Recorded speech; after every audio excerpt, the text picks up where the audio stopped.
ആ വിഷയത്തിൽ ഇടനിലക്കാരൻ ഞാനായിരുന്നു. ഞാൻ ഇടപെട്ടാണ് പിണറായി വിജയൻ അത് ചെയ്തു കൊടുത്തത്. കാരണം ഇന്നത്തെ കോൺഗ്രസ് നാളെ BJP എന്ന് പറഞ്ഞിട്ടാണ് CPM പ്രതികരണം. ജയരാജനും ജാവദേക്കറും നന്ദകുമാറും കൂടി ഇരുന്ന ചർച്ചയിൽ നടന്നത് സംബന്ധിച്ച് ഒരു 44 മിനിറ്റ് പത്രസമ്മേളനത്തിൽ അയാൾ പറയുന്നു. CPM എന്ന് പറഞ്ഞ പാർട്ടി 35,000 ബ്രാഞ്ചുകളുള്ള പാർട്ടി ദല്ലാൽ നന്ദകുമാർ എന്ന് പറഞ്ഞൊരു മൂന്നാം കിട ദല്ലാലിന്റെ ചവിട്ടടിയിൽ കിടക്കുന്നു എന്നുള്ളതാണ് പ്രധാനം. ദല്ലാൽ നന്ദകുമാർ നിൽക്കാൻ പറഞ്ഞ EP ജയരാജൻ ഇരിക്കും, ദല്ലാൽ നന്ദകുമാർ ഇരിക്കാൻ പറഞ്ഞ EP ജയരാജൻ ഉരുളും എന്നുള്ള സ്ഥിതിയിലേക്കാണ് വന്നിരിക്കുന്നത്. ഈ തെരഞ്ഞെടുപ്പിലെ ഏറ്റവും പ്രധാനപ്പെട്ട വികാരം എന്ന് പറയുന്നത് സർക്കാർ വിരുദ്ധമായി. ജനങ്ങൾ 26-ാം തീയതി പോളിംഗ് ബൂത്തിലേക്ക് മാർച്ച് ചെയ്തത് പിണറായി വിജയന്റെ മുഖത്തിനിട്ട് കുത്താൻ വേണ്ടിയിട്ടാണ്. ആ കുത്ത് അവർ കുത്തിയിട്ടുണ്ട്. നമസ്കാരം. EP ജയരാജൻ BJP-യിലേക്ക് പോകാൻ ശ്രമിച്ചിരുന്നുവെന്ന BJP നേതാവിന്റെ ആരോപണത്തെ തള്ളിക്കളഞ്ഞ CPM പക്ഷേ പിണറായി വിജയനെതിരെ ദല്ലാൽ നന്ദകുമാർ പുറത്തുവിട്ട ചില പരാമർശങ്ങൾ, ഗൗരവമായ പരാമർശങ്ങൾ കേട്ടുവെന്ന് നടിച്ചതേയില്ല. എന്തുകൊണ്ടാണ് പാർട്ടിയിൽ ഇരട്ടത്താപ്പ്? പരിശോധിക്കാം. എനിക്കൊപ്പമുള്ളത് രാഷ്ട്രീയ നിരീക്ഷകൻ അഡ്വക്കേറ്റ് KM ഷാജഹാനാണ്. ഷാജഹാൻ, നമസ്കാരം. എന്തുകൊണ്ടാണ് പാർട്ടി ഈ ഇരട്ടത്താപ്പ് പുലർത്തുന്നത്? ഇപ്പോൾ BJP-യിലേക്ക് CPM നിന്ന് ഒരാൾ പോകുക എന്ന് പറയുന്നത് വലിയൊരു കാര്യമൊന്നുമല്ല. അത് ബോധമുള്ള ആൾക്കാരൊക്കെ CPM വിടും ഇനിയുള്ള കാലത്ത്. അത് മാത്രമേ സംഭവിക്കൂ. ഇനി നമ്മളതൊക്കെ കാണേണ്ടി വരും. പക്ഷെ അതല്ലല്ലോ ഇവിടെ ചർച്ചയാവേണ്ടത്. ഈ ദല്ലാൽ നന്ദകുമാർ ദിവസങ്ങളായി ഇരുന്ന് മാധ്യമങ്ങളോട് സംസാരിക്കുന്നുണ്ട്. പിണറായി വിജയനുമായി ബന്ധപ്പെട്ട പല കാര്യങ്ങളും അയാൾ പറയുന്നുണ്ട്. അതൊന്നും കേട്ടു എന്നേ ഭാവിക്കുന്നില്ല മുഖ്യമന്ത്രിയും മുഖ്യമന്ത്രിയുടെ ആളുകളും. എന്തുകൊണ്ട് ഇത്? അല്ല, എനിക്കതിനകത്ത് സൂചിപ്പിക്കാനുള്ളൊരു പ്രധാനപ്പെട്ട കാര്യം, ഈ ദല്ലാൽ നന്ദകുമാറിൻ്റെ പരാമർശങ്ങൾ പൊതുമണ്ഡലമോ മാധ്യമങ്ങളോ അതതിൻ്റെ ഗൗരവത്തിൽ എടുത്തിട്ടേ ഇല്ല എന്നുള്ളതാണ് പ്രധാനം.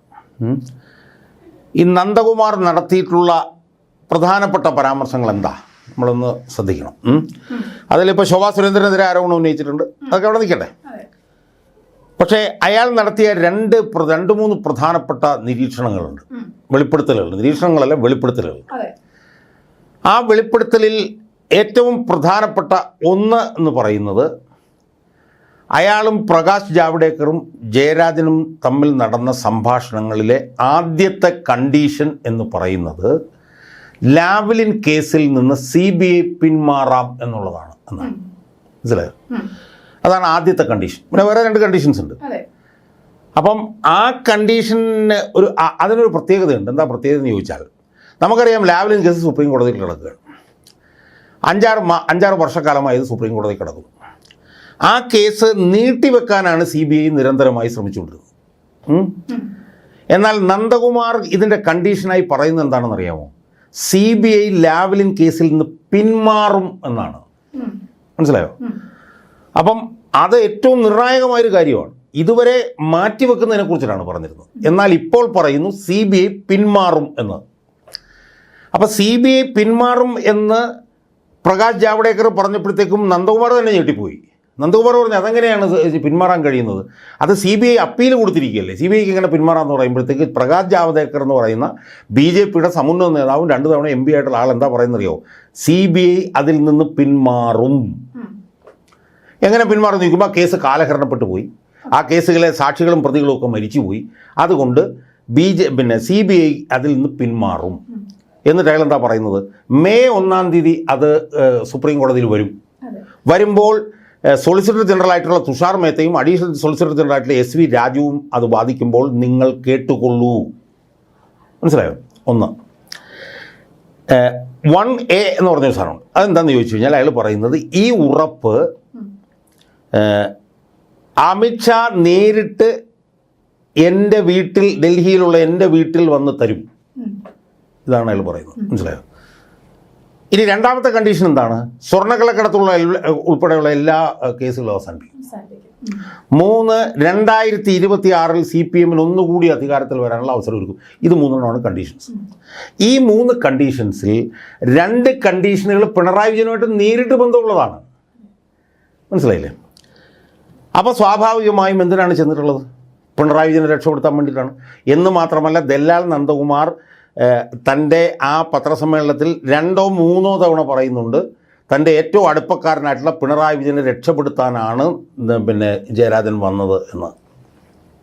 നിർഭാഗ്യവശാൽ കേരളത്തിലെ മാധ്യമങ്ങൾ, തലയ്ക്ക് വെളിവില്ലാത്ത മാധ്യമങ്ങൾ അത് കണ്ടെന്ന് പോലും നടിച്ചിട്ടില്ല.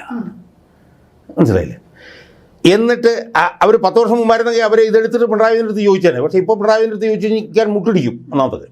രണ്ടാമത്തത്, ഒരുപക്ഷെ ഇതിനേക്കാൾ ഗുരുതരമായിട്ടുള്ള ആരോപണം അയാൾ ഉന്നയിച്ചിട്ടുള്ളത് 2004 ലോക്സഭാ തെരഞ്ഞെടുപ്പിനെ കുറിച്ചിട്ടാണ്. 2004 ലോക്സഭാ തെരഞ്ഞെടുപ്പിൽ ക്രിസ്ത്യൻ ഭൂരിപക്ഷ മണ്ഡലമായിട്ടുള്ള മൂവാറ്റുപുഴയിൽ അന്ന് ദേശീയ ജനാധിപത്യ സഖ്യത്തിൻ്റെ സ്ഥാനാർത്ഥിയായി IFDP എന്ന് പറഞ്ഞ പാർട്ടിയുടെ പ്രതിനിധിയായി PC തോമസ് അവിടെ മത്സരിച്ചു. അപ്പം മൂവാറ്റുപുഴ എന്ന് പറഞ്ഞു കഴിഞ്ഞാൽ ഉറപ്പായും UDF മാത്രം ജയിക്കുന്ന ഒരു ക്രിസ്ത്യൻ ഭൂരിപക്ഷ മണ്ഡലമാണ്. അവിടെ PC തോമസിനെതിരെ മത്സരിച്ചത് UDF നിന്ന് ജോസ് കെ മാണിയാണ്. അപ്പോൾ സ്വാഭാവികമായും ജോസ് കെ മാണി ജയിക്കും എന്നുള്ള നിലയിലാണ് ചർച്ചകളുണ്ടായത്. ആ ക്രിസ്ത്യൻ ഭൂരിപക്ഷ മണ്ഡലത്തിൽ കോലഞ്ചേരി പിതാവ്, എന്നുവെച്ചാൽ കോലഞ്ചേരിയിലെ ഏതൊരു ക്രിസ്ത്യൻ ഇതിൻ്റെ ഒരു പിതാവ് ഒരു സ്ഥാനാർത്ഥിയെ നിർത്തണം എന്ന് പറഞ്ഞ് പിണറായി വിജയന് കത്ത് കൊടുത്തു. സ്വാഭാവികമായി അവർ പറയുന്ന സ്ഥാനാർത്ഥികളെ CPM നിന്ന് നിർത്തുകയാണ് പതിവ്. എന്നാൽ പിണറായി വിജയൻ എന്ത് ചെയ്യുന്നറിയാമോ? ഈ കോലഞ്ചേരി പിതാവിൻ്റെ കത്ത് മാറ്റിവെച്ചിട്ട് ആ ക്രിസ്ത്യൻ ഭൂരിപക്ഷ മണ്ഡലത്തിൽ താരതമ്യേന ദുർബലനായ ഒരു മുസ്ലിം സ്ഥാനാർത്ഥിയെ നിർത്തിക്കൊടുത്തു. അതായിരുന്നു PM ഇസ്മായിൽ. മനസ്സിലായില്ലേ? നിർത്തിക്കൊടുത്തു. ഈ പിതാവിൻ്റെ കത്ത് മാറ്റിവെച്ചിട്ട് അതിനെ തുറന്നിട്ടാണ് അന്ന് 526 വോട്ടിന് ഈ PC തോമസ് അവിടുന്ന് ജയിച്ചത്. കേരളത്തിൻ്റെ ചരിത്രത്തിൽ അന്നും ഇന്നും ഇതുപോലെ ലോക്സഭയിലേക്ക് ഒരു ദേശീയ ജനാധിപത്യത്തിൻ്റെ ഒരു സ്ഥാനാർത്ഥി ജയിച്ച ചരിത്രം ഇതുവരെ ഉണ്ടായിട്ടില്ല. പിന്നീട് ആകെപ്പാടെ ഉണ്ടായത് BJP നിയമത്തിൽ ജയിച്ച അത് നിയമസഭയിലേക്കാണ്. അത് സംബന്ധിച്ച് ദല്ലാൽ നന്ദകുമാർ പറഞ്ഞെന്താ, ആ വിഷയത്തിൽ ഇടനിലക്കാരൻ ഞാനായിരുന്നു, ഞാൻ ഇടപെട്ടാണ് പിണറായി വിജയൻ അത് ചെയ്തു കൊടുത്തത് എന്നാണ് പറയുന്നത്. മനസ്സിലായോ? അത് ഏറ്റവും അതീവ ഗുരുതരമായിട്ടുള്ള ഒരു ആരോപണമാണ്. കാരണം ഇന്നത്തെ കോൺഗ്രസ് നാളെ BJP എന്ന് പറഞ്ഞിട്ടാണ് CPMൻ്റെ പ്രതികരണം. എന്നാൽ ആ CPMൻ്റെ പാർട്ടി സംസ്ഥാന സെക്രട്ടറി ആയിരുന്ന പിണറായി വിജയൻ 2004 ഒരു BJP സ്ഥാനാർത്ഥി ദേശീയ ജനാധിപത്യ സ്ഥാനാർത്ഥിയെ ജയിപ്പിക്കാൻ വേണ്ടി പണിയെടുത്തുവെന്നും അതിൽ താൻ ഇടനിലക്കാരനായിരുന്നുവെന്നും പറയുകയാണ് നന്ദകുമാർ. ഇത് അതിഗുരുതരമായിട്ടുള്ള ഒരു സംഭവമാണ്. ആ സംഭവം മാധ്യമങ്ങൾ കണ്ടെന്ന് നടിച്ചിട്ടില്ല. അപ്പോൾ ഇതിലെല്ലാം തന്നെ പ്രധാന കക്ഷിയായിട്ട് വരുന്ന ആൾ പിണറായി വിജയനാണ്. ഇത് യഥാർത്ഥത്തിൽ പിണറായി വിജയനെ രക്ഷിക്കാൻ വേണ്ടി EP ജയരാജൻ നടത്തിയിട്ടുള്ള സന്ധി സംഭാഷണങ്ങളാണ്. അതിന് ജാവദേക്കറുമായി ഏറ്റവും അടുത്ത ബന്ധമുള്ള ദല്ലാൽ നന്ദകുമാറിനെ അതിനകത്ത് ഇറക്കി കളിക്കുകയാണ് ചെയ്തത്. യഥാർത്ഥത്തിൽ നടന്നിട്ടുള്ള സംഭവം എന്ന് പറഞ്ഞാൽ എന്താണ്? ചർച്ച മുഴുവൻ ഇയാൾ BJP പോവില്ലോ എന്നുള്ള നിലയിലേക്ക് ചർച്ച മാറി. മനസ്സിലായോ? അതിൽ പിണറായി വിജയൻ വന്ന് ഇയാളെ കുറ്റപ്പെടുത്തുന്ന പോലെയൊക്കെയുള്ള പ്രസ്താവനകളൊക്കെ വരുന്നു. പാപി ശിവൻ എന്നൊക്കെ പറയുന്നു. അതിനകത്തേക്ക് ചർച്ച മാറും. അപ്പോൾ യഥാർത്ഥത്തിൽ എന്താ സംഭവിച്ചത്? യഥാർത്ഥത്തിൽ സംഭവിച്ചെന്ന് പറയുന്നത് ഇയാൾ BJPയിലേക്ക് പോകുമോ ഇല്ലയോ എന്നുള്ള ചർച്ച ഉയർത്തിക്കൊണ്ടുവരികയും അതിൻ്റെ മറവിൽ ഇയാളെ ഉപയോഗിച്ചുകൊണ്ട് പിണറായി വിജയനെ രക്ഷിക്കാൻ വേണ്ടി ഉള്ള സന്ധി സംഭാഷണമാണ് നടന്നത് എന്നുള്ളതാണ്. ഇത് കേരളത്തിലെ മാധ്യമങ്ങൾക്ക് മനസ്സിലാവാഞ്ഞിട്ടാണോ അതോ മനസ്സിലാവാതിരുന്നതാണോ എന്നറിയില്ല. ഒരു കോമൺ സെൻസ് പോലും കേരളത്തിലെ മാധ്യമങ്ങൾ അതിൽ പ്രകടിപ്പിച്ചില്ല എന്ന് വേണം അതിൽ നിന്ന് മനസ്സിലാക്കാൻ. അതുകൊണ്ട് അതിൻ്റെ ഏറ്റവും വലിയ തെളിവെന്താ?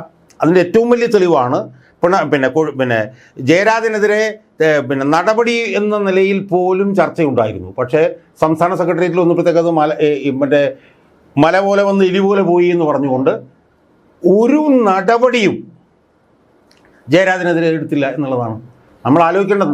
വിജയൻ തെരഞ്ഞെടുപ്പിന്റെ അന്ന് രാവിലെ പറഞ്ഞല്ലോ, ബൂത്തിൽ വന്നപ്പോൾ തന്നെ പറഞ്ഞു, ദല്ലാൽ നന്ദകുമാറിനെ പോലെയുള്ള ആളുകളോടൊപ്പം നടക്കുന്നത് ഒഴിവാക്കുക, ജാഗ്രത പുലർത്തുക. അക്കാര്യം മാത്രമേ ഉണ്ടായിരുന്നുള്ളൂ പിണറായി വിജയന്. ദല്ലാലിനോടുള്ള വിരോധമല്ല, അത് പുറത്തുള്ളവർ അറിഞ്ഞാൽ, ഇപ്പോൾ നേരത്തെ താങ്കൾ പറഞ്ഞ ഈ വിഷയങ്ങളൊക്കെ പുറത്തു വന്നാലോ അത് ഒഴിവാക്കുക. അതുകൊണ്ട് അയാളുമായി ബന്ധം പുലർത്താം, പക്ഷെ അത് ആരും അറിയരുത്. അത്രയേ ഉള്ളൂ മുഖ്യമന്ത്രിക്ക്. അല്ല, അതിൽ നിന്നെല്ലാം വരുന്നത് എന്താ? നമ്മൾ ആലോചിക്കേണ്ട ഒരു കാര്യം എന്താ? ഇപ്പോൾ BJP പോകാനുള്ള ശ്രമം, ഇപ്പം ഞാൻ ചോദിക്കുന്ന ചോദ്യം, ജയരാജൻ പ്രകാശ് ജാവ്ദേക്കറുമായി സ്വകാര്യ സംഭാഷണം നടത്തി എന്നുള്ള അയാൾ തന്നെ സമ്മതിച്ചല്ലോ. എന്തിനാണ് അയാൾ സ്വകാര്യ സംഭാഷണം നടത്തി? എന്തിനു വേണ്ടിയായിരുന്നു അത് സ്വകാര്യ സംഭാഷണം? പക്ഷേ ജയരാജൻ ഇപ്പോഴും സംഭാഷണം നടത്തിയെന്നും പറയുന്നില്ല. ആക്കുളത്തെ അയാളുടെ ഫ്ലാറ്റിന് അതിലൂടെ പോകുമ്പോൾ ഒരു പരിചയക്കാരൻ എന്നുള്ള നിലയ്ക്ക് വന്നു, കണ്ടു, നിന്നു, ഇരുന്നത് പോലും ഇല്ല, പെട്ടെന്ന് ഒഴിവായി എന്നൊക്കെ പറഞ്ഞാണ് ജനങ്ങളെ കബളിപ്പിക്കുന്നത് ജയരാജൻ. അല്ല, ഞാൻ പറയുന്നത് അതെല്ലാം അയാൾ പറയുന്നുണ്ടെങ്കിലും അയാൾക്ക് ആക്കുളത്തുള്ള സ്വകാര്യ ഫ്ലാറ്റിലേക്കാണ് ജാവ്ദേക്കർ വന്നിട്ടുള്ളത്. അയാൾക്ക് AK സെൻറ്റർ റൂമിൽ ഫ്ലാറ്റ് ഉണ്ട്, അവിടെ ഒന്നും ചർച്ച നടത്തിയിട്ടില്ല. അപ്പോൾ അയാൾക്കുള്ള സ്വകാര്യ ഫ്ലാറ്റിലേക്കാണ് വന്നത് ഒരു വശത്ത്. മറുവശത്ത് ദല്ലാൽ നന്ദകുമാർ അയാളുടെ പത്രസമ്മേളനത്തിൽ വെച്ച് പ്രകാശ് ജാവ്ദേക്കറും അയാൾ അവസാനിപ്പിക്കുന്നത് എങ്ങനെയാണെന്നറിയോ ഒരു പത്രസമ്മേളനം, ഞാൻ ജാവ്ദേക്കർ ജയരാജൻ ഞങ്ങളുടെ ചർച്ച ചെയ്ത് കണ്ടീഷൻ 1 SNC ലാബിലിൻ കൺസീൽഡ്, കണ്ടീഷൻ 2 മറ്റ് കേസുകൾ ക്ലോസ്ഡ്, കണ്ടീഷൻ 3 26 മനസ്സിലായോ. അപ്പം അയാൾ വളരെ വിശദമായി വളരെ ആധികാരികമായി ഈ പറഞ്ഞ പോലെ വളരെ അതോറിറ്റേറ്റീവായിട്ടും വളരെ അസർട്ടീവായിട്ടും ഇവർ തമ്മിൽ നടന്ന ചർച്ചയുടെ മൈന്യൂട്ട് ഡീറ്റെയിൽസ് വരെ അയാൾ പറയുന്നു. ആ ചർച്ചകളിൽ ഓരോ സമയത്തും നടന്ന സംഭാഷണങ്ങൾ. അതായത് ജാവ്ദേക്കർ വന്നിട്ട് പറയുന്നു ഒരു സീറ്റ് ഞങ്ങൾക്ക്, അതിന് ഞങ്ങൾ എന്തും ചെയ്യാം, അതിന് ഞാനല്ല അമിത്ഷാ വരെ വന്ന് പിന്നെ അതിന് ഉറപ്പ് തരും, ആ നിലയിൽ പറയുന്നു. അങ്ങനെ ഒരുപാട് കാര്യങ്ങൾ ജയരാജനും ജാവ്ദേക്കറും നന്ദകുമാറും കൂടി ഇരുന്ന ചർച്ചയിൽ നടന്നത് സംബന്ധിച്ച് ഒരു 44 മിനിറ്റ് പത്രസമ്മേളനത്തിൽ അയാൾ പറയുന്നു.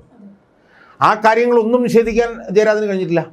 അപ്പോൾ ഇവിടുത്തെ പ്രധാനപ്പെട്ട പ്രശ്നം എന്ന് പറഞ്ഞാൽ എന്താ, ഏതാണ്ട് ഒരു 500ഓളം CPMകാരെ കൊലപ്പെടുത്തിയിട്ടുള്ള സംഘടനയാണ് BJP RSS എന്ന് പറയുന്നത്.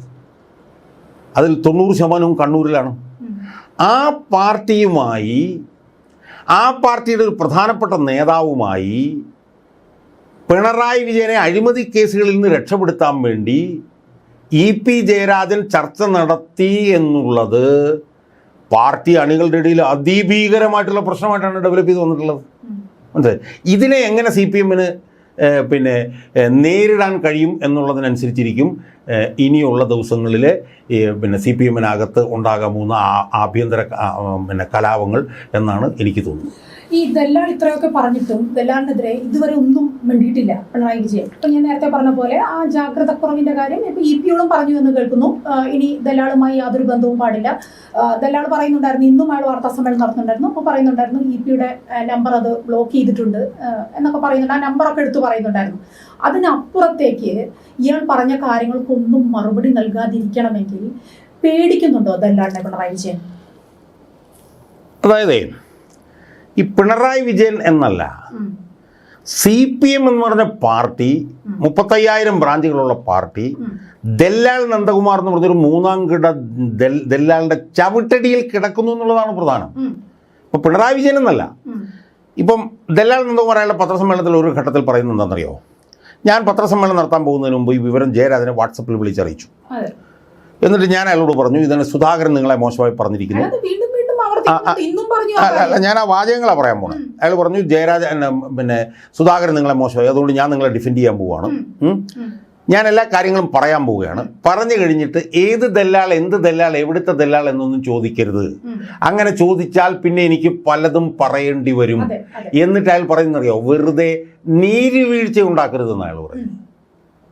മനസ്സിലായി. അപ്പം അത് വളരെ ക്ലിയർ കട്ടായിട്ടുള്ള ഒരു ഓപ്പൺ ബ്ലാക്ക് മെയിലാണ് അയാൾ. ആ ബ്ലാക്ക് മെയിൽ അയാൾ നടത്തിയ കാര്യം അയാൾ പത്രസമ്മേളനത്തിലും വന്ന് പറയുകയാണ്. അപ്പോൾ ഇത് ആരോടാണ് ഇത് ചെയ്യുന്നത്? അതായത് ഒരു മൂന്നാം കിട ദല്ലാൾ CPMൻ്റെ അത്യുന്നതനായിട്ടുള്ള നേതാവിനെ പരസ്യമായി ബ്ലാക്ക് മെയിൽ ചെയ്തിട്ടും അയാൾക്കെതിരെ ഒരു വാക്ക് മിണ്ടാൻ ജയരാജന് പോകട്ടെ പിണറായി വിജയന് പോലും കഴിയുന്നില്ല. ശരിക്കും അവർ ചെയ്യേണ്ടിയിരുന്നത് എന്താ? ശരിക്കും അവർക്ക് പ്രശ്നങ്ങളില്ലാത്ത അവരൊരു പിന്നെ സുതാര്യമായിട്ടാണ് കാര്യങ്ങൾ കൈകാര്യം ചെയ്തിരുന്നെങ്കിൽ അവരെന്തായിരുന്നു ചെയ്യേണ്ടിയിരുന്നത്? അവർ പറഞ്ഞ് മര്യാദയ്ക്ക് നിന്നോണം. എന്ത് അപസംബന്ധമാണ് നിങ്ങൾ പറയുന്നത്? അതുകൊണ്ട് നിങ്ങൾ ഈ പറഞ്ഞത് മുഴുവൻ പച്ച കള്ളമാണ്. ഞാൻ നിങ്ങളുമായിട്ട് സംസാരിച്ചിട്ടില്ല. അതുകൊണ്ട് ഞാൻ നിങ്ങൾക്കെതിരെ മാനനഷ്ട കേസ് കൊടുക്കാൻ പോവുകയാണ്. ഇതായിരുന്നില്ലേ CPM പറയേണ്ടത്? അതിന് പകരം CPM പറയുന്നത് ഇനി അയാളുമായിട്ട് ബന്ധമൊന്നും പാടില്ല എന്ന് പറയുമ്പോൾ ഇതുവരെ ചെയ്ത കാര്യങ്ങൾക്ക് എന്താണ് മറുപടി? അപ്പോൾ യഥാർത്ഥത്തിൽ CPM എന്ന് പറഞ്ഞ കേരളത്തിലെ ഈ ജീർണിച്ച പാർട്ടി ദല്ലാൽ നന്ദകുമാറിൻ്റെ ചവിട്ടടിയിൽ, ദല്ലാൽ നന്ദകുമാറിൻ്റെ പാവയായി EP ജയരാജൻ മാറിയിരിക്കുകയാണ്. ദല്ലാൽ നന്ദകുമാർ നിൽക്കാൻ പറഞ്ഞ EP ജയരാജൻ ഇരിക്കും, ദല്ലാൽ നന്ദകുമാർ ഇരിക്കാൻ പറഞ്ഞ EP ജയരാജൻ ഉരുളും എന്നുള്ള സ്ഥിതിയിലേക്കാണ് വന്നിരിക്കുന്നത്. അതിൻ്റെ കാരണം എന്താണെന്ന് ചോദിച്ചാൽ, ഈ പാർട്ടിക്ക് സമ്പത്തുണ്ടാക്കാൻ വേണ്ടിയിട്ട് പല അവസരങ്ങളിലും ഈ ദല്ലാൽ നന്ദകുമാറിനെ കാര്യമായി പിന്നെ ഉപയോഗിച്ചിട്ടുണ്ട് എന്നുള്ളതാണ്. അപ്പം നമ്മൾ ദല്ലാൽ നന്ദകുമാറിനെ കുറിച്ച് ചിന്തിച്ചാൽ നമുക്ക് എന്താ കാണാൻ കഴിയുന്നത്? അച്യുതാനന്ദൻ മുഖ്യമന്ത്രി ആയിരുന്ന അവസരത്തിൽ വിഴിഞ്ഞം പദ്ധതിയുമായി ബന്ധപ്പെട്ടുകൊണ്ട് അദാനിയുടെ മകൻ കിരൺ അദാനിയാണെന്ന് എനിക്ക് തോന്നുന്നു. ഇവിടെ വന്നപ്പോൾ അയാളുടെ കൂടെ വന്ന ആളാരാ? ദല്ലാൽ നന്ദകുമാറാണ്. ഈ ദല്ലാൽ നന്ദകുമാറിന് വെണ്ണലയിൽ ഒരു അമ്പലമുണ്ട്. അവിടെ പിന്നെ അംബാനി സ്വർണ്ണക്കട്ടികൾ വരെ കൊണ്ട് കൊടുത്തിട്ടുണ്ടെന്നൊക്കെയുള്ള നിലയിലുള്ള ആരോപണങ്ങൾ ഉയർന്നിരുന്നു. ആ അവിടെയാണ് അതെ അതെ അതെ അതെ അതെ അതെ ജയരാജൻ ഇയാളുടെ അമ്മയ്ക്ക് മറ്റേ പൊന്നാടയെ കാണിച്ചു കൊടുത്താൽ. അപ്പോൾ ദല്ലാൽ നന്ദകുമാർ എന്ന് പറഞ്ഞ ആളൊരു ചെറിയ മീനല്ല. അയാൾ ഇന്ത്യയിലെ ഏറ്റവും വലിയ കോർപ്പറേറ്റ് കുത്തകകളുടെ ഇടനിലക്കാരനാണ്. ഒന്ന്. രണ്ട്, അയാൾക്ക് ജുഡീഷ്യറിയിൽ അതിഭീകരമായിട്ടുള്ള സ്വാധീനമാണുള്ളത് എന്നുള്ള നിലയിലുള്ള ആരോപണങ്ങൾ ഉയർന്നു വന്നിട്ടുണ്ട്. അതെ, അയാൾ പറയുകയാണല്ലോ, മനസ്സിലായോ? അപ്പൊ അതുകൊണ്ട് തന്നെ ഈ ദല്ലാൽ നന്ദകുമാറിന്റെ മുന്നിൽ ഞെളിഞ്ഞ് നെഞ്ചു വിരിച്ച് നിൽക്കാൻ CPM-നും കഴിയില്ല, CPM-ൽ ഒരു നേതാവിനും കഴിയില്ല. ഇപ്പം 2004 തെരഞ്ഞെടുപ്പിനെ കുറിച്ചിട്ട് നന്ദകുമാർ പറയുന്നെന്താ? അവിടെ ഒരു ദുർബല സ്ഥാനാർത്ഥിയെ നിർത്തി ദേശീയ ജനാധിപത്യ സഖ്യത്തിൻ്റെ സ്ഥാനാർത്ഥിയെ ജയിപ്പിച്ചു കൊടുത്തത് പിണറായി വിജയനാണെന്നും അതിൽ ഇടനില നിന്ന് താനാണെന്നുമാണ് ദല്ലാൽ നന്ദകുമാർ പറയുന്നത്. അതെന്നാണ്? 20 വർഷങ്ങൾക്ക് മുമ്പാണ്. മനസ്സിലായി? അപ്പം അത്രയ്ക്ക് ആഴത്തിലുള്ള ബന്ധം ഈ നന്ദകുമാറിന് CPM നേതാക്കളുമായിട്ടുണ്ട് എന്നുള്ളത് കൊണ്ട് ദല്ലാൽ നന്ദകുമാറിനെതിരെ ഒരു മുരടനക്കാൻ CPM-ൽ ഒരു നേതാക്കന്മാർക്കും കഴിയില്ല. പിണറായി വിജയൻ എത്ര രൂക്ഷമായിട്ടാണ് അയാളെക്കുറിച്ച് പറഞ്ഞത് തെരഞ്ഞെടുപ്പിൻ്റെ അന്ന്? അവിടുന്ന് എത്രയോ താന്നു വന്നു പിണറായി വിജയൻ. അതിൻ്റെ കാരണം എന്താണെന്ന് പറഞ്ഞു കഴിഞ്ഞാൽ രഹസ്യങ്ങളുടെ കലവറയാണ് EP ജയരാജൻ. EP ജയരാജൻ പിണറായി വിജയന് വേണ്ടി ചെയ്ത കാര്യങ്ങൾ മുഴുവൻ EP ജയരാജൻ അറിയാം. അതുകൊണ്ട് തന്നെ EP ജയരാജനെതിരായിട്ട് ഒന്നും ചെയ്യാൻ പറ്റില്ല. EP ജയരാജനാവട്ടെ, EP ജയരാജൻ്റെ മുഴുവൻ രഹസ്യങ്ങളും അറിയാവുന്ന ആളാണ് ദല്ലാൽ നന്ദകുമാർ. അതുകൊണ്ട് EP ജയരാജന് ദല്ലാൽ നന്ദകുമാറിനെതിരെ ഒന്നും പറയാൻ പറ്റില്ല. പടച്ചവൻ വിചാരിച്ചാൽ പോലും ഞാൻ EP ജയരാജൻ തമ്മിലുള്ള ബന്ധം അവസാനിപ്പിക്കാൻ പറ്റില്ല എന്നല്ല പറഞ്ഞത് പത്രസമ്മേളനത്തിൽ. പിണറായിയുടെ മെസ്സേജ് വരെ എൻ്റെ ഫോണിൽ കിടപ്പുണ്ടെന്നുള്ള നിലയിൽ അയാൾ പറയുന്നത് മനസ്സിലാവും. അപ്പോൾ ആത്യന്തികമായി നമുക്ക് നോക്കിയാൽ നമുക്ക് കാണാൻ കഴിഞ്ഞാൽ CPM എന്ന് പറഞ്ഞ ഇന്നത്തെ ഈ കേരളത്തിലെ പാർട്ടിയിലെ തലതൊട്ടപ്പൻ എന്ന് പറയുന്നത് ദല്ലാൽ നന്ദകുമാറാണ് എന്ന നിലയിലേക്ക് കാര്യങ്ങൾ അധപ്പതിച്ചിരിക്കുന്നു എന്നാണ് ഈ ദല്ലാൽ നന്ദകുമാർ എപ്പിസോഡിൽ നിന്ന് നമുക്ക് മനസ്സിലാക്കാൻ കഴിയുന്നത്. ഈ EP ജയരാജനെതിരെ CPM സംസ്ഥാന സെക്രട്ടേറിയറ്റ് ഉണ്ടായല്ലോ ഇന്നലെ. അതിൽ വലിയ നടപടികൾ ഉണ്ടാവുമെന്നൊക്കെ പറയുമ്പോഴും ബോധമുള്ളവർക്ക് ആലോചിച്ചാൽ അറിയാം ഒരു നടപടിയും ഉണ്ടാകാൻ പോകുന്നില്ല. അയാൾ കൺവീനറായി തന്നെ തുടരും, അത് ഉറപ്പാണ്. അത് ബോധമുള്ളവർ അങ്ങനെ തന്നെയാണ് പറഞ്ഞിരുന്നത്. പോട്ടെ. പക്ഷെ എന്നിരുന്നാലും നടപടിയൊന്നും ഉണ്ടായില്ലെങ്കിൽ പോലും EP ജയരാജൻ ഏറെ നാളായി പാർട്ടിയിൽ വലിയ അസ്വസ്ഥനാണ്. അയാളുടെ ഈ അസ്വസ്ഥത അത് ഉപയോഗിക്കുക കൂടിയല്ലേ ദല്ലാൾ ചെയ്തത്? അല്ല, അത് ഒരു കാരണം അതായിരിക്കാം. പക്ഷേ EP ജയരാജൻ എന്ന് പറയുന്ന ആളുകൾ ആ നേതാവിൻ്റെ ഒരു സ്വഭാവം എന്ന് പറയുന്നത് അയാൾ കമ്മ്യൂണിസ്റ്റ് എന്ന് പറയുന്ന ഒരു ആവരണം മാത്രമാണ്. അയാളൊരു മുതലാളിയാണ്. മനസ്സിലായോ? അയാൾക്ക് ഈ മുതലാളിമാരുടെ താല്പര്യങ്ങളും മുതലാളിത്ത രീതിയും ഇതൊക്കെ മാത്രമേ അയാൾക്കുള്ളൂ. അതുകൊണ്ട് തന്നെ ഈ പാർട്ടിയെ മുതലാളികളുടെ കാൽക്കീഴിൽ കൊണ്ടുവന്ന് വെക്കാൻ വേണ്ടിയിട്ട് ഒരുപാട് നടപടികൾ അയാൾ നടത്തിയിട്ടുണ്ട്. അതിലൊന്ന് ആണ് 10-20 വർഷങ്ങൾക്ക് മുമ്പ് പിന്നെ ദേശാഭിമാനിക്ക് വേണ്ടിയിട്ട് സാന്റിയാഗോ മട്ടലിൻ്റെ കയ്യിൽ നിന്ന് ബോണ്ട് വാങ്ങിയത്. അത് ഇയാളായിരുന്നു. അതിനുശേഷം പാർട്ടി പ്ലീനം പാലക്കാട് വെച്ച് ചർച്ച ചെയ്യുകയും അതാണ്.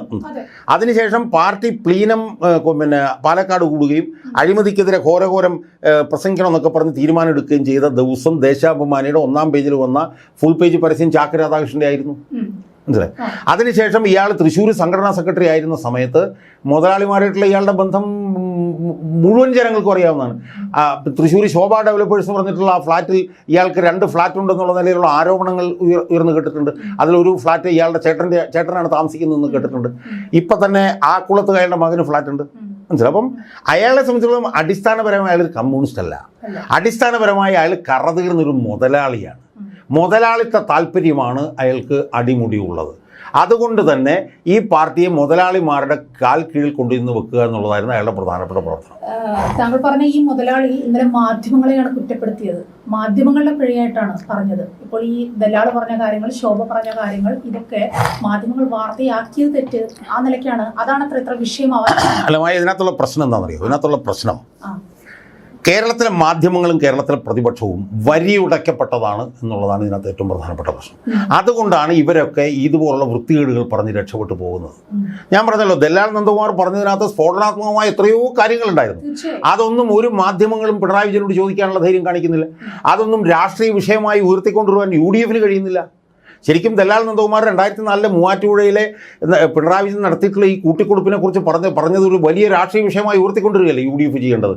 അത് UDF കൊണ്ട് കഴിഞ്ഞില്ല. അപ്പോൾ ഇവിടുത്തെ ഒരു ഗതികേട് എന്ന് പറയുന്നത് ഇവിടുത്തെ UDF-ഉം ഇവിടുത്തെ മാധ്യമങ്ങളും പരിപൂർണമായി വരിയുടയ്ക്കപ്പെട്ടു പോവുകയാണ്. അതുകൊണ്ടാണ് ഇതുപോലെയുള്ളവർക്ക് ഇതുപോലുള്ള കള്ളത്തരങ്ങളും പൊട്ടത്തരങ്ങളൊക്കെ പറഞ്ഞിട്ട് രക്ഷപ്പെടാൻ പറ്റുന്നത്. ഇപ്പോൾ മായെന്നാലോചിച്ച് ഒരു 10 വർഷം മുമ്പായിരുന്നെങ്കിൽ ആ മാധ്യമങ്ങൾ ഇവരെയൊക്കെ എടുത്തിട്ട് ചതച്ചേനെ, മനസ്സിലായി. അപ്പോൾ അന്നത്തെ മാധ്യമങ്ങളല്ല ഇന്നത്തെ മാധ്യമങ്ങൾ, അന്നത്തെ പ്രതിപക്ഷമല്ല ഇന്നത്തെ പ്രതിപക്ഷം, അന്നത്തെ UDF അല്ല ഇന്നത്തെ UDF. അതുകൊണ്ട് ഇതുപോലുള്ള കള്ളന്മാരൊക്കെ വളർന്നു വലുതാകും എന്നുള്ളതാണ് ഒരു ഗതികെട്ട ഇന്നത്തെ ഒരു അവസ്ഥ. ഇനിയിപ്പോൾ ഫലം വരാൻ ഇനിയിപ്പോൾ ഒരു മാസം കൂടി കാത്തിരിക്കണം. ജൂൺ 4-നാണ്. സാറിൻ്റെ ഒരു നിരീക്ഷണം അത് എങ്ങനെയാണ് കേരളത്തിൽ? ഈ തെരഞ്ഞെടുപ്പിലെ ഏറ്റവും പ്രധാനപ്പെട്ട വികാരം എന്ന് പറയുന്നത് സർക്കാർ വിരുദ്ധമായിരിക്കും, ഭരണകൂട വിരുദ്ധമായിരിക്കും. അതുകൊണ്ട് തന്നെ വലിയ തോതിലുള്ള ഒരു മുന്നേറ്റം UDF-നുണ്ടാവും.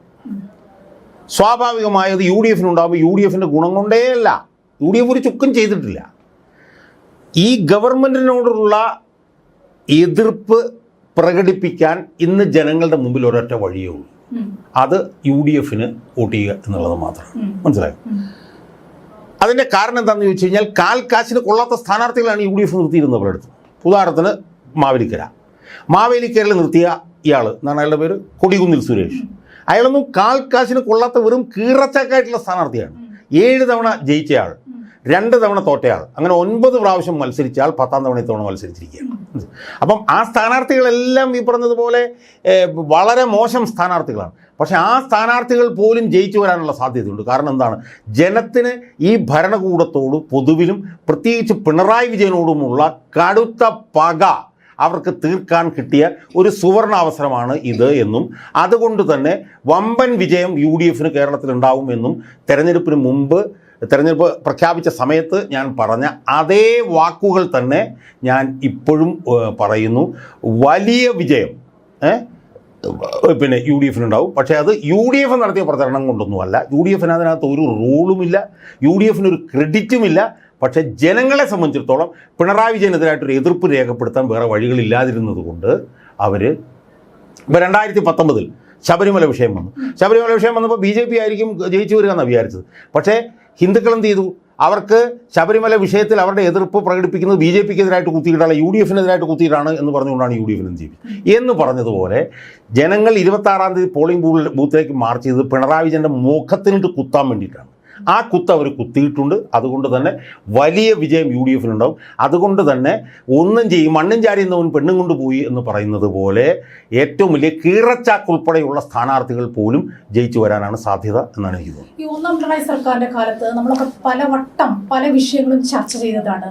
ദുർഭരണം തന്നെയായിരുന്നു നടന്നതൊക്കെ. അത് ജനങ്ങൾക്കും അറിയാം, മാധ്യമപ്രവർത്തകർക്ക് അറിയാം. ആ വിഷയമൊക്കെ ചർച്ച ചെയ്യുമ്പോൾ നമ്മൾ പറഞ്ഞതാണ്. പ്രതിപക്ഷത്തിനും അറിയാം. പ്രതിപക്ഷ നേതാവായിരുന്ന അന്നത്തെ രമേശ് ചെന്നിത്തല പല വിഷയങ്ങളും ഉയർത്തിക്കൊണ്ടുവരികയൊക്കെ അന്ന് ചെയ്തിട്ടുണ്ട്.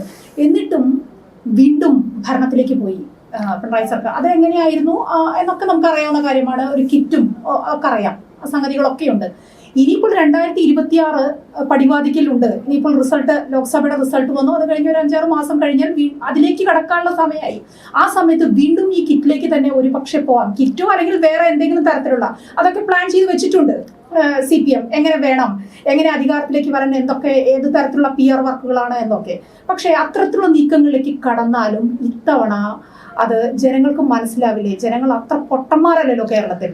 അല്ല, അതായത് ജനങ്ങളെ പൊട്ടന്മാരാക്കാൻ ഒരു തവണ മാത്രമേ കഴിയുള്ളൂ. ഈ ജനങ്ങൾ കിറ്റിലും പെൻഷനിലും ഒക്കെ വീണു, അതുകൊണ്ട് പിന്നെ ജയിച്ചു എന്ന് പറഞ്ഞ് ജനങ്ങളെ ഒന്നും കുറ്റപ്പെടുന്നതെന്ന് യാതൊരർത്ഥമില്ല. ഇപ്പോൾ 2006 VS അച്യുതാനന്ദനെ ജയിപ്പിച്ച അതേ ജനങ്ങൾ തന്നെയാണ് പിണറായി വിജയനെ ഇവിടെ ജയിപ്പിച്ചത്. എന്താണ് ജയിപ്പിക്കാൻ ഉണ്ടായിരുന്നത്? ഒരു അത്യസാധാരണമായ സാഹചര്യം ഉണ്ടായിരുന്നു. ഒരു വലിയ കോവിഡ് മഹാമാരി എന്ന് പറഞ്ഞൊരു മഹാമാരി വന്നു. ആ മഹാമാരി വന്നപ്പോൾ ജനങ്ങളെ ചേർത്ത് പിടിച്ച ആളാണ് എന്നുള്ളൊരു ഒരു ക്യാമ്പയിൻ കൊണ്ടുവന്നു. കിറ്റ് കൊണ്ടുവന്നു, പെൻഷൻ കൊണ്ടുവന്നു. അതൊക്കെ കൊണ്ട് ജനങ്ങൾ ഒരു തവണ അതിൽ വീണുപോയി എന്നുള്ളത് സത്യം. പക്ഷേ വീണു പോയതാണെന്നുള്ള തിരിച്ചറിവ് ജനങ്ങൾക്ക് 100% ഉണ്ടായിട്ടുണ്ട്. ആ 100% ഉണ്ടായതുകൊണ്ട് അതിൻ്റെ റിസൾട്ട് നിങ്ങൾക്ക് കാണാൻ പോവുകയാണ്. ജനങ്ങളെ ഒരിക്കലേ വഞ്ചിക്കാൻ കഴിയുള്ളൂ. ഇപ്പോൾ മോഡി തന്നെ 2 തവണ വർഗീയത പറയാൻ പറ്റുള്ളൂ, അത് കഴിഞ്ഞാൽ വർഗീയത പറയാൻ ബുദ്ധിമുട്ടാണ് എന്ന് പറഞ്ഞതുപോലെ ജനങ്ങളെ ഇതുപോലുള്ള ഗിമ്മിക്കുകൾ കാണിച്ച് ഒരു തവണയെ ജയിപ്പിക്കാൻ പറ്റുള്ളൂ, ഒരു തവണ രക്ഷപ്പെട്ട് പോകാൻ പറ്റുള്ളൂ. അതിനപ്പുറത്തേക്ക് പിന്നെ ഒരു കാരണവശാലും രക്ഷപ്പെട്ട് പോകാൻ പറ്റില്ല. ഈ പാർട്ടി ഒരു കാരണവശാലും രക്ഷപ്പെടാത്ത നിലയിലുള്ള ജീർണിച്ച അവസ്ഥയിലേക്ക് ചെന്ന് എത്തിക്കഴിഞ്ഞു എന്നുള്ളത് കൊണ്ട് അതിൽ നിന്നൊരു തിരിച്ചുവരവൊന്നും ഈ പാർട്ടിക്ക് ഒരു കാലത്തും ഉണ്ടാവാനുള്ള സാധ്യതയില്ല. ഇതിനി ഇങ്ങനെ തുടർന്നുകൊണ്ടിരിക്കും എന്നുള്ളതല്ലാതെ ഇതിന് പിടിച്ചു നിൽക്കാനൊന്നും ഒരിക്കലും കഴിയില്ല. കാരണം അതിൻ്റെ ഒരു ലക്ഷണവും ഇതിനകത്ത് കാണുന്നില്ല. മനസ്സിലായോ? നന്നാവാനുള്ള ഒരുപാട് വഴിയുണ്ട്, പക്ഷേ ആ ഒരു ലക്ഷണവും ഇതിനകത്ത് കാണുന്നില്ല. ഈ പി ജയരാജൻ വിഷയം ഇന്നലെ ഇപ്പോൾ സെക്രട്ടേറിയറ്റിൽ ചർച്ച ചെയ്തു, അതങ്ങ് ഒതുക്കി വെച്ചിരിക്കുകയാണ്. അങ്ങനെയാണല്ലോ സംസ്ഥാന സെക്രട്ടറി ഇന്നലെ പറഞ്ഞതൊക്കെ. പക്ഷേ LDF-ൽ വലിയ സ്വാരസ്യങ്ങളുണ്ട് ഈ വിഷയത്തിൽ. ഇപ്പോൾ LDF കൂടുന്ന സമയത്ത് അതെങ്ങനെയായിരിക്കും ഇനി പോകാം? ഇല്ല, അതിലൊന്നും എനിക്ക് യാതൊരു പ്രതീക്ഷയില്ല. കാരണം വെച്ചാൽ ഇത് മൊത്തത്തിൽ ഇത് വല്ലാതെ ജീർണിച്ച ഒരവസ്ഥയല്ല നിൽക്കുന്നത്. അതിപ്പം CPM മാത്രമല്ല, CPI-യും ഈ പറഞ്ഞ പാർട്ടികളൊക്കെ തന്നെ ഏറാൻ മൂളി പാർട്ടികളാണ്. ഇതൊക്കെ ഇതുപോലുള്ള വിഷയങ്ങളൊക്കെ ഉണ്ടാകുമ്പോൾ അത് ജനങ്ങളുടെ ഇടയിൽ വലിയ തോതിലുള്ള ചർച്ചയാക്കി കൊണ്ടുവരാനുള്ള ഉത്തരവാദിത്വമുള്ള പ്രതിപക്ഷം, ആ പ്രതിപക്ഷം ഇവിടെ ജീർണിച്ച് ഇല്ലാതായിരിക്കുന്ന സാഹചര്യത്തിൽ ഇതിലൊന്നും സംഭവിക്കാൻ പോകുന്നില്ല. മനസ്സിലായോ? അതുകൊണ്ടാണ് ഞാൻ പറഞ്ഞ ഇത് മുഴുവൻ ഈ ജീർണിച്ച പ്രതിപക്ഷമാണ് ഇവിടെ ഉള്ളത്. അപ്പോൾ പിന്നെ എങ്ങനെയാണ് 2026-ൽ ഇപ്പോഴത്തെ ഈ ദുർഭരണം നടത്തുന്ന സർക്കാരിൽ നിന്ന് ഈ പ്രതിപക്ഷത്തിന് അത് പിടിച്ചെടുക്കാനാവുക? അല്ല, അത് ഞാൻ പറഞ്ഞല്ലോ, ഇത് ഇപ്പം ലോക്സഭാ തെരഞ്ഞെടുപ്പിൽ പ്രതിപക്ഷത്തിന് അനുകൂലമായി വലിയൊരു പിന്നെ സാധ്യത ഉണ്ടാകുന്നത് എന്തുകൊണ്ടാണ്? ഭരണവിരുദ്ധ വികാരം. മനസ്സിലായില്ലേ? ഇതേ ഭരണവിരുദ്ധ വികാരവും 2026-ൽ ഉണ്ടാകുമെന്ന് നമുക്ക് പറയാൻ കഴിയുള്ളൂ. ഒന്നാമത്തെ കാര്യം. രണ്ടാമത്തെ കാര്യം, ഞാൻ നേരത്തെയും മായിട്ട് സംസാരിച്ചിട്ടുണ്ടെന്ന് അറിയില്ല, ഈ രാഷ്ട്രീയം സ്റ്റാറ്റിക് അല്ല. രാഷ്ട്രീയത്തിനകത്ത് ഒരുപാട് മാറ്റങ്ങൾ വരും. ആ മാറ്റങ്ങൾ നമ്മൾ ഡൽഹിയിലും നമ്മൾ പഞ്ചാബിലും അവിടെയൊക്കെ നമ്മൾ കണ്ടിട്ടുള്ളതാണ്. ഇനി 2 വർഷം കൊണ്ട് കേരള രാഷ്ട്രീയത്തിൽ, അതുകൊണ്ട് ഈ കേരള രാഷ്ട്രീയത്തിൽ 2026-ൽ എന്താ സംഭവിക്കുന്നത് നമുക്കിപ്പോൾ പറയാൻ പറ്റില്ല. ഇപ്പോൾ ആം ആദ്മി പാർട്ടി ഡൽഹിയിൽ 3 പ്രാവശ്യം അയാൾ മുഖ്യമന്ത്രിയായി, അവിടുന്ന് പഞ്ചാബിലേക്ക് അയാൾ വന്നു, പഞ്ചാബിൽ അവരുടെ മുഖ്യമന്ത്രി സ്ഥാനം വന്നു, ഇപ്പോൾ ഗുജറാത്തിൽ അവർ പ്രധാന പ്രതിപക്ഷമാകാൻ പോകും. അപ്പോൾ ഒരുപാട് മാറ്റങ്ങൾ രാഷ്ട്രീയത്തിൽ വന്നുകൊണ്ടിരിക്കുകയാണ്. അതുകൊണ്ട് 2024-ലെ അതേ സ്റ്റാറ്റിക് ആയിട്ടുള്ള സാഹചര്യം 2026-ൽ നിലനിൽക്കുമെന്നൊന്നും നമുക്ക് പറയാൻ പറ്റില്ല. ബദലുകളൊക്കെ ചിലപ്പോൾ ഉയർന്നു വന്നെന്നിരിക്കും, അവർ ചിലപ്പോൾ മത്സരിച്ചെന്നിരിക്കും. അതൊന്നും നമുക്കിപ്പം അത് സ്പെക്കുലേറ്റ് ചെയ്യാൻ പറ്റില്ല എന്നാണ് എനിക്ക് പറയാനുള്ളത്. ഈ CPM അധോഗതിയിലേക്ക് പോയി കിടക്കുകയാണ്. ദുർഭരണമാണ് നടക്കുന്നത്. ജനങ്ങൾക്ക് ഒട്ടേറെ അതൃപ്തിയുണ്ട്, പാർട്ടിക്കാർക്കുമുണ്ട് ആ അതൃപ്തിയുണ്ട്. ഇതിലേക്കൊക്കെ പോയത് ഈ അടുത്ത കാലത്താണ് ഇത്ര കണ്ട് അധോഗതിയിലേക്ക് പോയത്. ഇതിന് ഉത്തരം പറയേണ്ടത് ആരാണ്?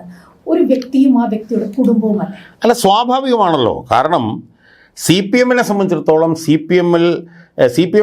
CPM-ന്റെ ഒരു ഉപകരണം മാത്രമാണ് സർക്കാർ. CPM-ന്റെ സംസ്ഥാന സെക്രട്ടറിയാണ് ഏറ്റവും വലിയവൻ CPM അധികാരത്തിൽ വരും. ഞാൻ അതിലേക്കാണ് വരുന്നത്. ഇപ്പോൾ ഉദാഹരണത്തിന് 2006-2011 കാലഘട്ടത്തിൽ VS അച്യുതാനന്ദൻ മുഖ്യമന്ത്രി ആയിരുന്നുവെങ്കിലും അന്ന് കാര്യങ്ങൾ മുഴുവൻ ചെയ്തിരുന്നത് പിണറായി വിജയനായിരുന്നു. മനസ്സിലായോ? അതിനു മുമ്പും അങ്ങനെ തന്നെ ആയിരുന്നു. AK സെൻറ്ററിൽ നിന്ന് തീരുമാനിക്കുന്ന ഫയലുകൾ ഒപ്പിടുക എന്നുള്ള ജോലി മാത്രമേ മുഖ്യമന്ത്രിക്ക് ഉണ്ടായിരുന്നുള്ളൂ. പക്ഷേ പിണറായി വിജയൻ വന്നതിനെ തുടർന്ന് അതെല്ലാം മലക്കം മറിഞ്ഞു. ഇന്ന് ഈ പാർട്ടിയുടെ ഊടും പാവും അതിൻ്റെ ലോക്ക് സ്റ്റോക്ക് ആൻഡ് ബാരൽ തീരുമാനിക്കുന്ന ഒരു ഓഫീസർ എന്ന് പറഞ്ഞു കഴിഞ്ഞാൽ പിണറായി വിജയനാണ്. സ്വാഭാവികമായും പിണറായി വിജയൻ ഇതിൻ്റെ സർക്കാരിൻ്റെ തലപ്പത്തോട്ട് വന്നപ്പോഴത്തേക്കാണ് പാർട്ടിയും സർക്കാരും എല്ലാം പൂർണ്ണമായി ജീർണിച്ചു കൊണ്ടിരിക്കുന്നത്. മനസ്സിലായി? അപ്പം അതുകൊണ്ട് തന്നെ ഇപ്പം പാർട്ടി എത്തിയിരിക്കുന്ന ഈ അധോഗതിക്കുള്ള ഏറ്റവും പ്രധാനപ്പെട്ട കാരണം പിണറായി വിജയൻ എന്ന് പറയുന്ന ഒരൊറ്റയാൾ തന്നെയാണ്. അയാൾ ഉള്ളത് കൊണ്ടാണ് ഈ ഗവൺമെൻറ്റും ഈ പാർട്ടിയും ജീർണതയുടെ അങ്ങേയറ്റത്തിൽ എത്തിയിരിക്കുന്നത്. ഇപ്പം തന്നെ നടക്കുന്ന ചർച്ച എന്താണ്? അയാളെ രക്ഷപ്പെടുത്താൻ വേണ്ടി BJPക്ക് ഒരു സീറ്റ് അയാളെ രക്ഷപ്പെടുത്താൻ വേണ്ടിയിട്ട് BJPയുടെ ചർച്ച. അപ്പോൾ ഈ നിലയിൽ പോയിരിക്കുന്നു. അതിനെല്ലാം ഉത്തരവാദി ഒരേ ഒരാളാണ്. അതിന് ആർക്കാണ് അതിനകത്ത് സംശയമുള്ളത്? ഈ പിണറായി വിജയൻ പാർട്ടിയെ മൊത്തത്തിൽ തനിക്ക് ശേഷം റിയാസിലേക്ക് ഒതുക്കാൻ നീക്കം നടക്കുന്നുണ്ടോ? അങ്ങനെയും കേൾക്കുന്നു. അല്ല, അതൊക്കെ അങ്ങനെയൊക്കെയുള്ള സ്പെക്കുലേഷൻസ് എല്ലാം ഉണ്ട്. പക്ഷേ ഈ കമ്മ്യൂണിസ്റ്റ് പാർട്ടിയുടെ ഒരു ചരിത്രം എന്നൊക്കെ പറയുന്നത് ഈ വിജയിച്ച് നിൽക്കുമ്പോഴാണ് ഇങ്ങനെയൊക്കെ ചെയ്യാൻ പറ്റുന്നത്. ഒരു തിരിച്ചടി ഉണ്ടായിക്കഴിഞ്ഞാൽ പിന്നെ വീണ് ചതഞ്ഞരഞ്ഞങ്ങ് പോകും. മനസ്സിലായോ? അപ്പോൾ അതുകൊണ്ട് ഇയാളിപ്പോൾ വിജയത്തിലെത്തി നിൽക്കുന്നത് കൊണ്ട് ഇയാൾ കഴിഞ്ഞാൽ റിയാസ് എന്നുള്ള ചർച്ചകൾക്കൊക്കെ സ്കോപ്പുണ്ട്. പക്ഷേ രാഷ്ട്രീയം എങ്ങോട്ട് തിരിയും കേരളത്തിൽ എന്നുള്ളത് ഇപ്പോൾ നമുക്ക് പറയാൻ കഴിയില്ല. ഇപ്പോൾ ജൂൺ 4-നൊക്കെ വലിയൊരു തിരിച്ചടി CPM ഉണ്ടായാൽ പിണറായി വിജയന് പിന്നെ പിടിച്ചു നിൽക്കൽ വലിയ ബുദ്ധിമുട്ടായിരിക്കും. അപ്പോൾ അതുകൊണ്ട് ജയിച്ചു നിൽക്കുന്ന സാഹചര്യത്തിൽ ഇതുപോലുള്ള ചർച്ചകൾക്ക് പ്രസക്തിയുണ്ട്. ഇയാൾ കഴിഞ്ഞാൽ റിയാസ്, പക്ഷെ അത് എത്രത്തോളം നിലനിൽക്കുന്നുള്ളത് നമുക്കിപ്പോൾ പറയാൻ കഴിയില്ല. ശരി, പാർട്ടിക്കുള്ളിൽ അണികൾക്കുള്ളിലൊക്കെ അങ്ങനെ പിടിച്ചു നിൽക്കണം, ജീർണതയുണ്ടെങ്കിൽ പോലും അത് അറിയിക്കാതെ പിടിച്ചു നിൽക്കണമെങ്കിൽ ഒരു സംസ്ഥാന സെക്രട്ടറിയുടെ സഹായം അത്യന്താപേക്ഷം തന്നെയാണ് CPM-ന്. അതുകൊണ്ട് കൂടിയാണോ EPM മാറ്റി MV ഗോവിന്ദനെ ആക്കിയത്? അതൊന്നുമല്ല ശരിക്കും. കാരണം EP ജയരാജനൊന്നും ഒരിക്കലും ഈ പാർട്ടി സംസ്ഥാന നേതൃത്വത്തിനെതിരായിട്ട് നിൽക്കാൻ പറ്റില്ല. അതൊക്കെ വെറുതെ ഈ പറഞ്ഞതുപോലെ ഞാൻ പറഞ്ഞൊരു ഒരു പുകമറ മാത്രമാണ്. മനസ്സിലായില്ലേ? EP ജയരാജനെ സംബന്ധിച്ചിടത്തോളം അയാൾക്ക് സ്ഥാനം കിട്ടാനുള്ള തർക്കമാണ് അയാൾക്കുള്ളത്. പക്ഷെ അയാൾക്കുള്ളപ്പോൾ പോലും അയാൾ ഇതിൻ്റെ ഒരു മുതലാളിത്ത മുഖമാണ്.